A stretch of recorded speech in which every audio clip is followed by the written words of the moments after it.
విదేశీ పర్యటన ముగించుకుని రేవంత్ రెడ్డి బృందం హైదరాబాద్ చేరుకున్నారు. కాంగ్రెస్ కేడర్ సీఎం బృందానికి ఘన స్వాగతం పలికారు. 10 రోజుల పాటు అమెరికా, దక్షిణ కొరియాలో పర్యటించి సుమారు 40,000 కోట్ల రూపాయల పెట్టుబడులకు ఒప్పందాలు కుదుర్చుకున్నారు. 50కి పైగా కంపెనీల ప్రతినిధులతో చర్చించారు. 19 కంపెనీలు పెట్టుబడులకు గ్రీన్ సిగ్నల్ ఇచ్చాయి. దీంతో 30,750 కొత్త ఉద్యోగ అవకాశాలు కల్పించనున్నారు. టూర్ గ్రాండ్ సక్సెస్ అయిందని అన్నారు. రాజకీయాలకు తావు లేకుండా గత ప్రభుత్వాల అభివృద్ధిని ముందుకు తీసుకెళ్లడం తమ లక్ష్యమని తెలిపారు. పెద్ద ఎత్తున పెట్టుబడులు వస్తే ప్రతిపక్షాలు చూడలేకపోతున్నాయని శ్రీధర్ బాబు సెటైర్లు వేశారు.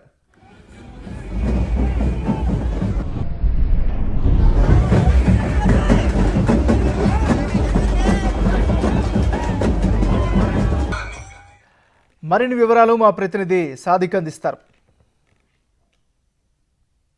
మహిళా సాధికారత పైన కాంగ్రెస్ ప్రభుత్వం మొదటి నుంచి కూడా చిత్తశుద్ధితో ఉంది. ఈసారి మీరు ఈ ఎంఓయూలో భాగంగా వి హబ్ కూడా $5,000 మిలియన్ సంబంధించిన పెట్టుబడి పెట్టేందుకు మహిళా సాధికారత కోసం మీరు చేసిన ప్రయత్నంలో ఎంఓయూలు ఎట్లా కుదిరాయి?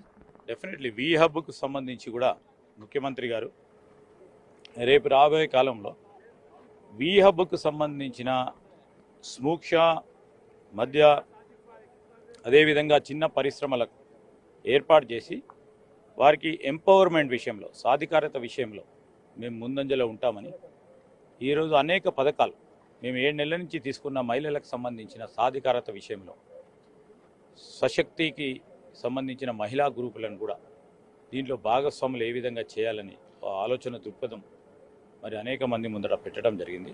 దాంట్లో భాగంగానే ఈ వి హబ్ని ఈ విధంగా తీసుకెళ్తాం, ఈ విధమైన మా ఫోకస్ ఉంది, ఈ విధంగా మేము గోల్ పెట్టుకున్నామని చెప్పంగానే మరి అనేక మంది ముందుకు వచ్చి మేము భాగస్వాములు అవుతామని ఈరోజు పెట్టుబడులు కూడా దాంట్లో పెట్టడం జరిగింది. ఇంకా కూడా దాంట్లో పెట్టుబడులు రావాలి. మహిళా సాధికారత విషయంలో ఎక్కడ కూడా కాంప్రమైజ్ కాకుండా ముఖ్యమంత్రి గారు మా ప్రభుత్వ లక్ష్యం ఏదైతే ఉందో మహిళా సోదరిమణులను కోటీశ్వరులను చేయాలనే ఒక లక్ష్యంతో ముందుకెళ్తా ఉన్నాం. ఒక ప్రణాళిక సిద్ధం చేసుకున్నాం. ఆ ప్రణాళికబద్ధంగానే ముందుకెళ్తాం. మేమేమో తొందరపడి ఇవాళనే అడుగులేసి రేపే ముందుకు తీసుకెళ్తామని చెప్పే కార్యక్రమం జరుగుతలేదు. ఈరోజు ఎందుకు చాలామంది ఆ విషయంలో రాజకీయం చేసే ప్రయత్నం చేస్తూ ఉన్నారు. పెట్టుబడులు వస్తే ఇంకా రావాలి, ఆహ్వానం పలుకుతున్నామని చెప్పాల్సిన ధర్మం పోయి ఈ తెలంగాణ రాష్ట్రాన్ని రాష్ట్ర ప్రగతిలో గొప్పగా చెప్పుకుంటాం మేము 10 సంవత్సరాల నుంచి చేస్తున్నవారు ఇంకా పెద్ద ఎత్తున ముందుకు వచ్చి తీసుకెళ్లే ప్రయత్నం చేయాలి తప్ప నీరుగార్చే ప్రయత్నం భాగంలో ఉన్నారు. ఎంత నీరుగార్చినా మొదటి రోజు నుంచి అంత పెద్ద ఎత్తున వారు పెట్టుబడులకు సంబంధించిన ఆసక్తి చూపెడతా ఉన్నారు.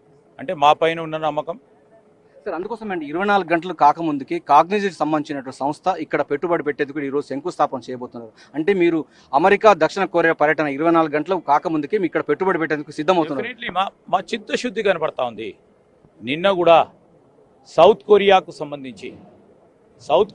సంబంధించి ఈరోజు ఫార్మాకు సంబంధించిన అంశం విషయంలో మేము పెట్టుబడి పెడతాము, ఇక్కడ చిన్న పరిశ్రమను ఏర్పాటు చేసుకుంటామంటే మీరు పెట్టుబడులకు ముందుకు రండి, మీకు కావాల్సిన పర్మిషన్స్ అంతా కూడా మీరు అనుకున్న సమయం కంటే ముందులో ఇస్తామని చెప్తే వెంటనే 8 గంటల లోపలనే $30 మిలియన్ ఇన్వెస్ట్ చేయడానికి ఒక ఫార్మా పరిశ్రమ ముందుకొచ్చింది. So that is the trust. అదో నమ్మకం, అదో విశ్వాసాన్ని ఏర్పరచడానికి పోయినాం. మేము రూపాయి తెస్తామా, 50,000 కోట్లు తెస్తామా, 1,00,000 కోట్లు తీసుకొస్తామా, ఇది మా లక్ష్యం కాదు. రాష్ట్ర ప్రగతి విషయంలో కొత్త ఉదాహరణలు కూడా తెలుసుకోవడానికి వెళ్ళాం. ఈరోజు ఫ్యూచర్ సిటీ విషయంకి సంబంధించి రాబోయే కాలంలో ప్రగతిలో ఏ రాష్ట్రం, ఏ దేశం దాంట్లో ఉన్న మంచి ఉదాహరణలు కూడా తెలుసుకోవడానికి ప్రయత్న భాగంలోనే ఈరోజు మా పర్యటన ముందుకు సాగింది. ఈరోజు పెట్టుబడి వస్తుందా, రూపాయి పోతుందా, ఏంది ఇది అసలు? వాళ్ళు చెప్పేది ఏంటి? ఎంతమంది ఆసక్తి చూపెడతా ఉన్నారు? మా లక్ష్యం ఏంది, మా ఆలోచన ఏంది, ఆలోచన పరంగా నిజంగా వీరిపైన నమ్మకం ఉందా లేదా అని స్పష్టంగా కనబడతా ఉన్నప్పుడు వీరే ఆబ్జెక్టివ్గా స్టేట్మెంట్ ఇచ్చి నీరుగార్చే ప్రయత్నం ఇప్పటికైనా చేయకండి. రాష్ట్రానికి సంబంధించిన పెట్టుబడులు వస్తే దాన్ని పెద్ద హృదయంతో స్వాగతించి మేము కూడా మాకున్న అనుభవాన్ని కూడా మీకు షేర్ చేస్తామని చెప్పబోయే పెద్ద మనుషులు ఈరోజు ఏం మాట్లాడుతూ ఉన్నారు? కేటీఆర్ ప్రధానంగా అంటారు మీరు చాలా మట్టుకు పెట్టుబడులు వస్తున్నాయి, కానీ ఉన్న పెట్టుబడులకు సంబంధించి కంపెనీలు బయటికి వెళ్తాయి, అమరాజ్ కంపెనీ లాంటి బ్యాటరీ కంపెనీలు ఇతర రాష్ట్రాలకు తరలిపోతుందని కూడా విమర్శలు చేస్తున్నారు. మీ పర్యటన పైన మీది కేవలం ఫ్లాప్ షో అని కూడా చెప్తున్నారు. అమర్ రాజా కంపెనీ బయటికి వెళ్తా అని చెప్పిండా? ఆయనకి ఏమైనా ఫోన్ చేసి చెప్పిండా? అమర్ రాజా కంపెనీకి సంబంధించి ఎక్కడైనా చిన్నవారికి ఇబ్బంది జరిగితే మరి ఏ సందర్భంలో వారు చెప్పడం జరిగిందో మేము కూడా పూర్తి స్థాయిలో ప్రక్షాళన చేస్తాం. వారు బయటికి పోతావు నేను చెప్పలేదే, నేను చూసినానే. ఈరోజు అమర్ రాజా బ్యాటరీకి సంబంధించి వీళ్ళు గొప్పలు చెప్తా ఉన్నారే. అమర్ రాజా అక్కడ ఆనాడు ఆంధ్రప్రదేశ్ రాష్ట్రానికి సంబంధించిన ముఖ్యమంత్రి గారు అక్కడి నుంచి ఎల్లగొట్టాలి అంటే వారు ఇక్కడికి వచ్చిండ్రు. వీరేదో కొత్తగా తీసుకొచ్చిందని చెప్పే కార్యక్రమం జరుగుతూ ఉంది. ఈరోజు వచ్చిండ్రు ఆ పరిశ్రమలను, మనం ఆ పరిశ్రమలకు సంబంధించిన వారికి సంబంధించిన ఇన్సెంటివ్స్ కానీ వారికి సంబంధించిన పర్మిషన్ విషయంలో ఎక్కడైనా ఇబ్బంది జరిగితే మేము ఉన్నాము. వారికి కూడా విశ్వాసం కలిగించే ప్రయత్నం చేస్తాం. ఎవరో ఒకటో చిన్నగా ఆధారం పట్టుకొని పోదాం, లేకుంటే ఎవరినో రెచ్చగొట్టి ఈ విధంగా మాట్లాడించడం అనేది మీరు ఈ మన రాష్ట్రానికి ఏ విధంగా ఈ ప్రగతికి సంబంధించి ఇంతమంది నిరుద్యోగులకు సంబంధించిన ఉపాధి విషయంలో ఏదో విధంగా మేలు చేయాలనే ప్రయత్నంలో మీరు సరైన విధంగా పోతున్నారా లేదో ఒకసారి మీరు ఆలోచన చేయాలి. ఇప్పటికైనా కేవలం 7 నెలలు అయిందయ్యా.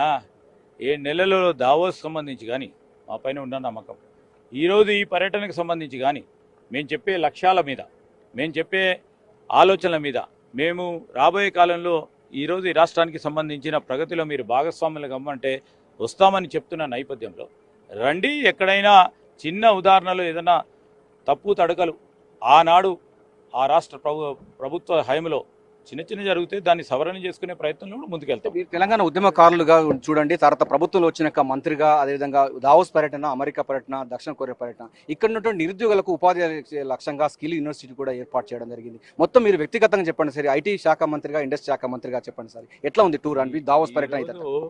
చాలా మంది మేము పోకముందే ఉదాహరణకు చెప్తా ఉన్నా, ఐటీఐకి సంబంధించిన అడ్వాన్స్ టెక్నాలజీ సెంటర్స్ని ఎందుకు చేస్తూ ఉన్నాము?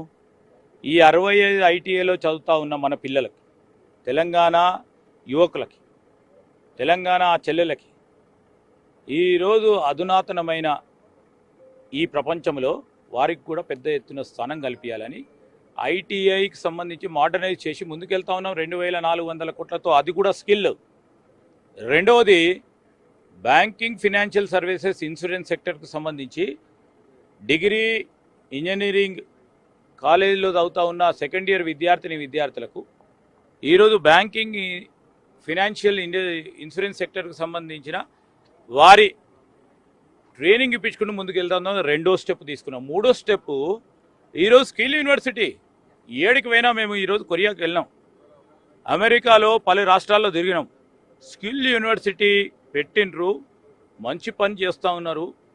మేము కూడా దీనిలో భాగస్వాములు ఏ విధంగా కావాలని పెద్ద ఎత్తున ఆసక్తి కనబడతా ఉంటే మాకేం కనబడతలేదంటే ఏం చెప్తాం, ప్రజలే చూపెడతారు. సార్, ప్రధానంగా చూసినట్లయితే అమెరికా, దక్షిణ కొరియా పర్యటన అన్నది పూర్తి స్థాయిలో సఫలం అయిందని కూడా మంత్రి శ్రీధర్ బాబు చెప్తున్నారు. తెలంగాణ రాష్ట్రం ఏ ఆశయ సిద్ధి కోసం అయితే వచ్చిందో ఆ రాష్ట్ర సిద్ధి కోసం ప్రజలు, అంటే నిరుద్యోగులకు ఉపాధి లక్ష్యంగా తెలంగాణ ఫ్యూచర్ స్టేట్ను అమెరికాకు, దక్షిణ కొరియాకు పరిచయం చేశామని కూడా ఆయన స్పష్టం చేస్తున్నారు.